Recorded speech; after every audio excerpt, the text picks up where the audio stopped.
हाँ गाइज, कैसे आप सब। मैं फिर से आपके लिए यहाँ पर क्लास 10th का नया चैप्टर लेकर आया हूँ, चैप्टर नंबर 1। इसको डिस्कस करेंगे और पहले वाले चैप्टर की तरह यहाँ पर भी हर एक एक क्वेश्चंस को अपलोड किया जाएगा लाइन वाइज एक एक स्टेप में। तो सबसे पहले यहाँ पर आज इसके इंट्रोडक्शन की बात करते हैं कि इंट्रोडक्शन क्या है, क्या पढ़ना है, क्या नहीं पढ़ना है। तो देखिए चैप्टर नंबर जो फर्स्ट है, आपको नेम तो आपको पता होगा ही, रियल नंबर जिसे बोलते हैं वास्तविक संख्या है। अब ये रियल नंबर्स होता क्या है, तो रियल नंबर्स आपको ध्यान रखना है। आप पढ़ के आए हो 9th क्लास, एक तो पढ़ के आए हो आप इरेशनल नंबर और एक पढ़ के आए हो आप रेशनल नंबर जिसे बोलते हैं परिमेय संख्या और अपरिमेय संख्या। इनका जो कॉम्बिनेशन होता है उसको क्या बोला जाता है, रियल नंबर्स बोला जाता है। ठीक है, ये तो रियल नंबर्स की डेफिनेशन है, लेकिन ये एग्जाम में कभी पूछता तो है नहीं।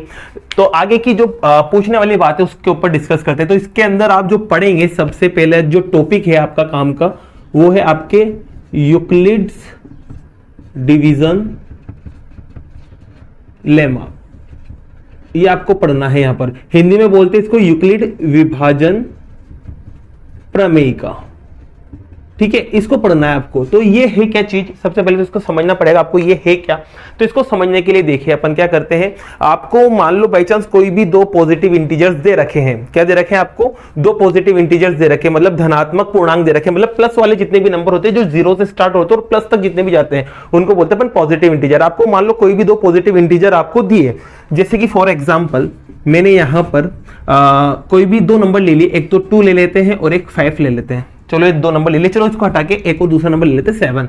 ये दो नंबर मैंने ले लिए। अब जब इनको देखो, इसमें क्या वर्ड यूज हो रहा है, डिवीजन, मतलब विभाजन, मतलब इसको डिवाइड करा गया होगा इसके अकॉर्डिंग। तो इसको जब मैं डिवाइड करता हूं इन दोनों को, तो आपको पता है बड़ा वाला नंबर अंदर जाता है और छोटा वाला नंबर बाहर आता है। जब इसको डिवाइड करेंगे आप, तो 3 टाइम पर आपके आएगा 6, माइनस करेंगे कितना बचेगा 1। जैसे डिवाइड किया तो आपको यहाँ अदर 2 नंबर्स और मिले नहीं मिले, 3 भी मिला और 1 भी मिला। आपको दे तो 2 ही रखे थे, 2 और 7, लेकिन यहाँ अदर 2 नंबर्स और मिले, एक तो 3 और एक 1। अब देखो यहाँ पर आपके पास ये 4 नंबर है, 1 2 3 और ये 4, ये 4 नंबर दे रखे।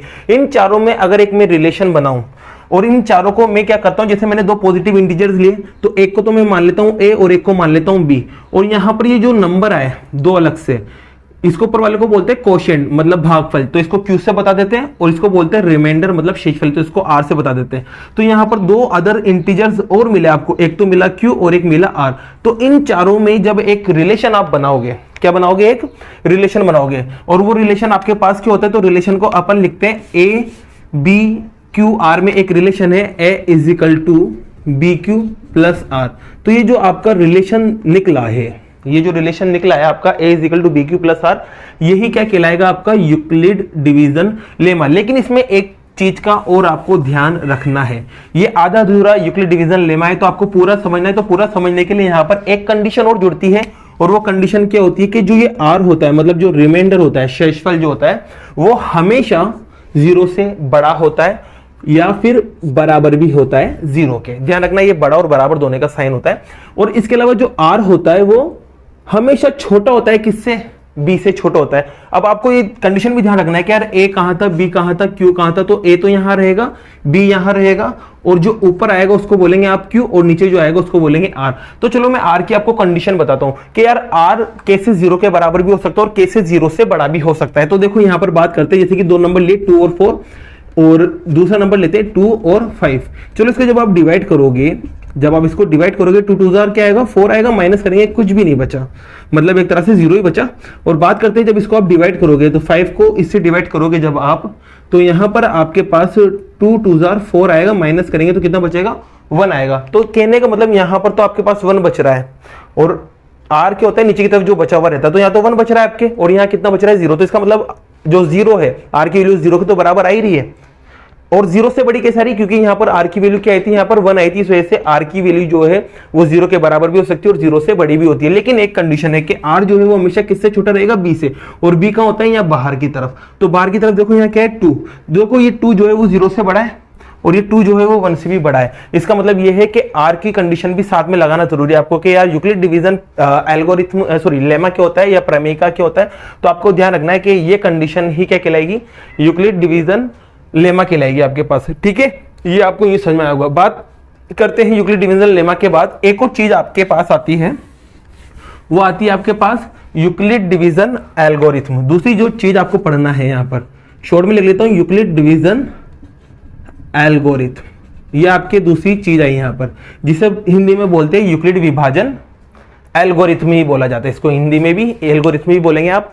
तो अब ये एल्गोरिथम होता क्या है, तो ध्यान रखना, जैसे कि आपको कोई से भी दो पॉजिटिव इंटीजर दे देता है, कोई से भी दो धनात्मक पूर्णांक आपको दे देता है, तो उनका जब HCF निकाला जाता है, तो उसका HCF निकालने के लिए जिस चीज का आप यूज करते हो उसको क्या बोलते हैं आप, यूक्लिड डिवीजन एल्गोरिथम बोलते हैं। और यूक्लिड डिवीजन एल्गोरिथम क्या होता है, इससे ही बना होता है। मतलब इसी को अगर मैं, इस चीज को अगर मैं HCF निकालने में यूज कर लूं, इस चीज को अगर मैं HCF निकालने में यूज कर लेता हूं, तो यही चीज क्या कहलाएगी, आपके यूक्लिड डिवीजन एल्गोरिथम। अब HCF कैसे निकालेंगे, तो HCF को समझना पड़ेगा कि HCF निकाला कैसे जाए। तो सीधी सी बात है, जब आप दो नंबर को डिवाइड करोगे, क्या करोगे, दो नंबर को आप डिवाइड करोगे, और डिवाइड करने पर आपके पास रिमाइंडर 0 तो मिलेगा ही, सही मिलता है रिमाइंडर 0, शेषफल 0 मिलता ही है ना।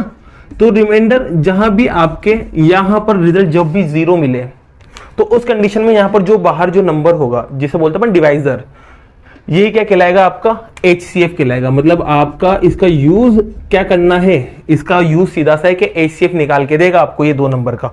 और दो नंबर का HCF कैसे निकाला जाएगा, तो चलो क्वेश्चन लेते हैं और मैं समझाता हूं कि कैसे HCF निकलेगा।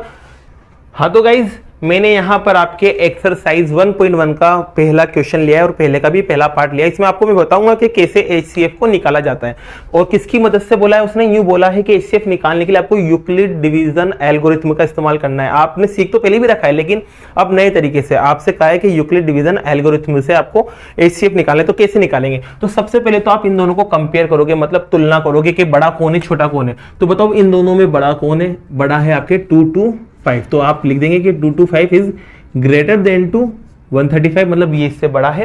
तो अब जो बड़ा है ना, उसको आपको पटकना है अंदर की तरफ, और जो छोटा है उसको पटकना है बाहर की तरफ। अब देखो 135 की टेबल अगर आप 2 टाइम लेते हो तो 270 मिलेगा, जो कि इससे ज्यादा होगा। तो आपको कितनी टाइम लेना पड़ेगी, 1 टाइम लेना पड़ेगी। तो 1 टाइम लेते हैं और 1 टाइम पर आपके आएगा, माइनस करने पर रिजल्ट कुछ इस तरह से। चलो माइनस करते तो 0, फिर उसके बाद यहां पर माइनस करेंगे तो 9 आएगा और यहां पर आपके कुछ नहीं बचेगा। आपने इसको माइनस कर दिया। अब देखो ये बाहर वाला नंबर बड़ा आ चुका है और ये छोटा गया है, और आपको डिवाइड तब तक करना है जब तक आपके ये बंदा कितना नहीं बन जाए, 0 नहीं बन जाए। तो देखो सीधी सी बात है, अब यहां तक आपने लिख दिया, लेकिन अब ये डिवाइड नहीं होगा, तो इसको और इसको क्या किया जाएगा, कंपेयर किया जाएगा कि इन दोनों में बड़ा कौन है। तो अब देखो यहां पर पहले तो लिखेंगे कि यार यहाँ रिमाइंडर जो था वो बराबर नहीं आया 0 के, इस वजह से अपन आगे की तरफ दूसरी चीज लिखेंगे यहां पर। तो देखो यहां पर अब इन दोनों को कंपेयर करेंगे, तो इन दोनों में 135 और 90 में बड़ा 135 था, तो 135 की तरफ साइन ओपन कर देंगे और जो बड़ा था उसको अंदर की तरफ आप पटकेंगे। तो 135 आपके जाएगा अंदर की तरफ और 90 आएगा आपके बाहर की तरफ। चलो इसको डिवाइड करते हैं। तो देखो 90 की टेबल अगर 1 टाइम बोलते हैं तो 90 आएगा, लेकिन 2 टाइम बोलने पर 180 आएगा, जो कि इससे बहुत ज्यादा हो जाएगा। तो आप 1 टाइम पर क्या लेंगे, 90 और माइनस करेंगे जब आप इसको, तो यहां रिजल्ट आपके पास बचेगा 45। ठीक है, अब देखो फिर से यहां पर 0 नहीं बना, तो फिर आप फिर से लिखना कि यार रिमाइंडर जो है वो बराबर नहीं आ रहा है 0 के। तो इन दोनों को फिर से कंपेयर करना, इसको और इसको। तो इन दोनों को कंपेयर करते, तो 90 और 45 को कंपेयर करते, दोनों में बड़ा कौन है, तो दोनों में बड़ा है आपके 90। तो जो बड़ा है वो कहां जाएगा, आपके अंदर की तरफ जाएगा। तो देखो यहां पर 90 जो है वो अंदर की तरफ जाएगा और 45 कहां आएगा, बाहर की तरफ आएगा। अब देखो 45 की टेबल अगर आप 2 बार बोलते हैं तो आपको पता है 2 बार बोलने पर क्या मिलेगा, 90 मिलेगा, और माइनस करेंगे तो कुछ भी नहीं बचेगा। तो कहने का मतलब अब मैं यहां पर कह सकता हूं कि यार जो रिमाइंडर है, मतलब जो शेषफल है वो 0 आ चुका है। जब रिमाइंडर 0 आ जाता है तो उस कंडीशन में जो HCF होगा आपका, HCF क्या होगा, ये बाहर की तरफ जो पड़ा है वो ही क्या होगा, HCF। लेकिन आप ये कर आओगे, आपको नंबर नहीं मिलेंगे। आपको नंबर लेने के लिए उसने कहा यूक्लिड डिवीजन एल्गोरिथम से करना है, तो उसकी स्टेप आपको लिखना पड़ेगी, जब जाके आपको नंबर मिलेंगे।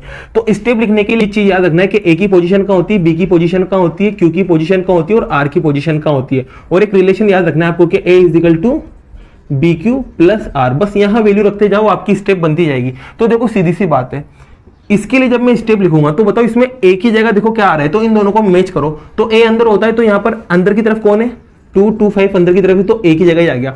फिर इक्वल की जगह इक्वल, और B क्या होता है, बाहर की तरफ जो पड़ा होता है। तो यहां बाहर की तरफ कौन है, 135, तो यहां बाहर की तरफ 135 लिख देंगे। और इनटू में Q चल रहा है, तो कहां होता है, क्यू होता है ऊपर की तरफ, या ऊपर की तरफ भी लिख सकते हो और यहां भी लिख सकते हो। तो क्यू की जगह क्या आ रहा है 1, और आर क्या होता है जो नीचे की तरफ बचा रहता है, तो नीचे की तरफ कौन है 90। तो ये आपके पास पहली स्टेप, ये स्टेप लिखोगे जब आपको नंबर मिलेंगे सब जगह। इसके लिए भी स्टेप लिखेंगे तो पहले ए की जगह आपके आएगा 135, बी की जगह आपके पास आएगा 90, इंटू में क्यू की जगह 1 और प्लस में आर की जगह 45। ठीक है, इसके लिए भी आपको स्टेप लिखना पड़ेगी। यहां पर ए की जगह आपके 90 आएगा और बी की जगह आपके पास आएगा 45 और क्यू की जगह आपके पास आएगा 2 और प्लस में 0। देखो यहां पर ये 0 मिल गया ना, ये रिमाइंडर को बताता है, और जैसे 0 मिलेगा तो आपको पता है कि यहां वाला जो नंबर होगा वो क्या कहलाएगा HCF।